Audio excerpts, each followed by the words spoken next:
ইমাম আজম আবু হানিফা রহমতুল্লাহি আলাইহি মতো ইমাম আজম পর্যন্ত রমজান মাস আসলে 61টি খতম কোরআন শরীফের দিতেন।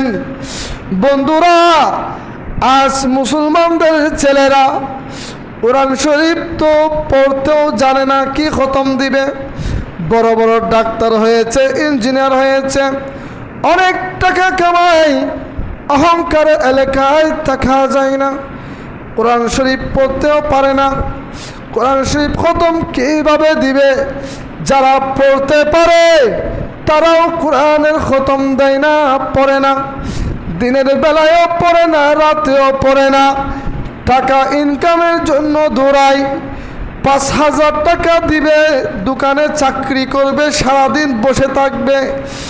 কিন্তু রমজান মাস এসেছে, এখন যারা কোরআন শরীফ জানে 1 ঘন্টা কোরআন শরীফ বসার জন্য সময় দিচ্ছে না, কোরআনকে অবহেলা করছে। সেই পরিবর্তন হয় নাই, সেই পরিবর্তন হয় নাই। ইমাম আজম পরিবর্তন হয়েছেন। উচ্চ আওয়াজে বলুন সুবহানাল্লাহ।